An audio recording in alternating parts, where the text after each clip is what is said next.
Good afternoon, everybody. Wanted to share my thoughts because in the next 24 to 48 hours, it sounds like Devontae Adams will be traded.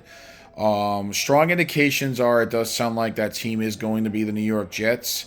But we'll see. We'll see if that does happen. We'll see if it is Devontae Adams. If it is the New York Jets, I should say.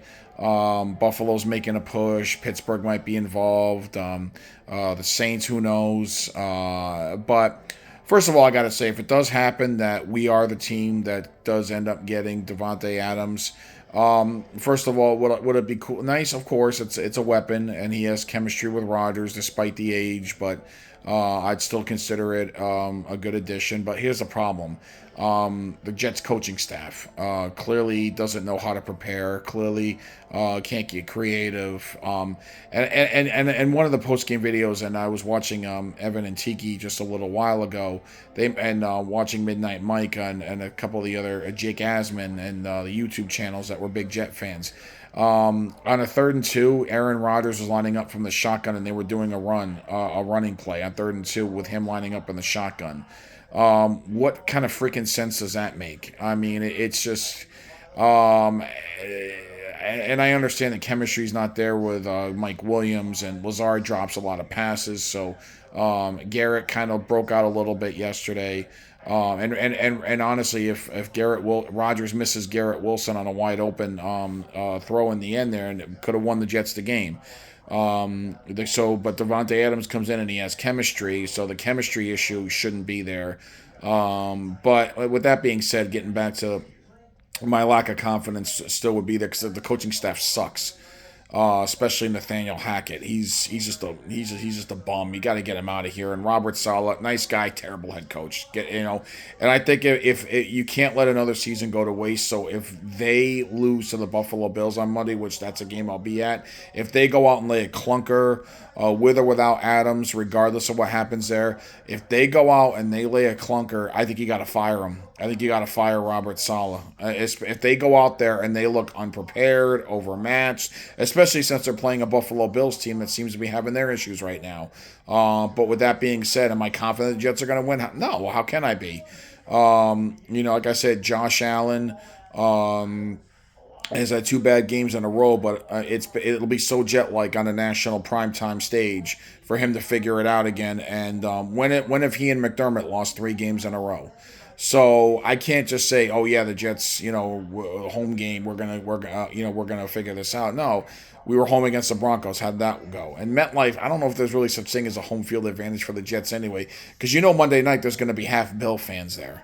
There's going to be half Bill fans there, and I'm not a fan of Sean McDermott. I just don't. I'm not. I mean, but he's a better coach, and he's a hell of a lot better coach than Robert Saleh.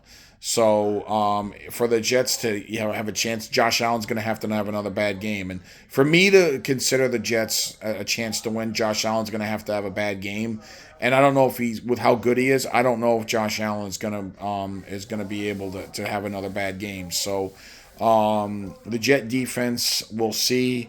But honestly, getting back to the whole, we've lost games because of the offense.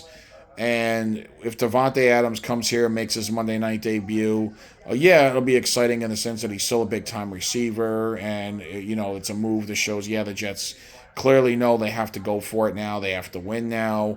But at the same time, I don't trust the coaching staff. And Adams is 32, and how much longer is Rodgers going to play with the way the rate's going? This may be his only year. So it'll be cool. I'll have some excitement for that for sure.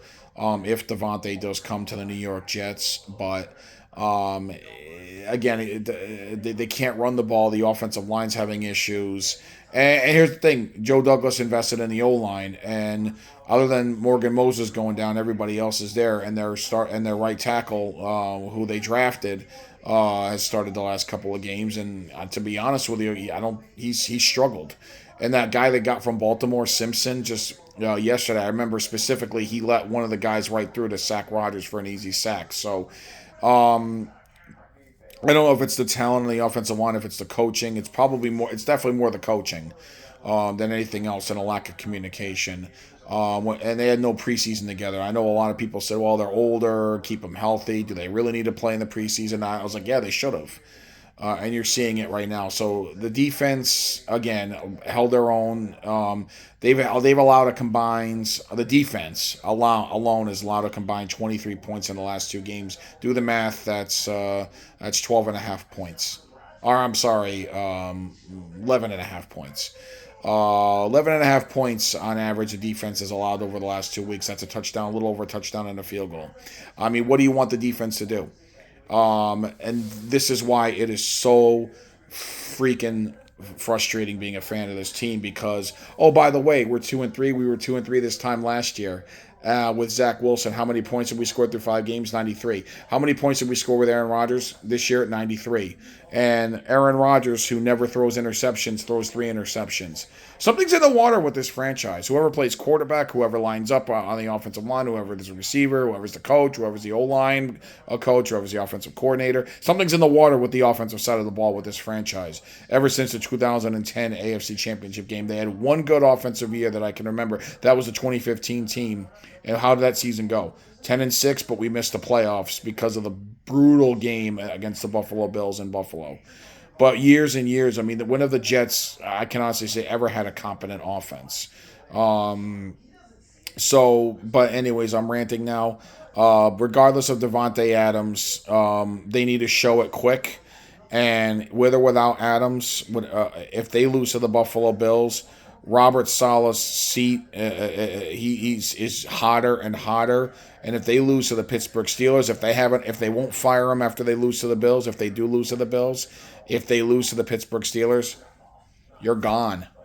I mean, nice guy, bad head coach, and and then we're heading for another inevitable rebuild. But anyway, so those are my thoughts. Quick, I know it was rambling a bit, but bottom line is, if Adam comes here, great. But we got to see it to believe it, or it's another lost year.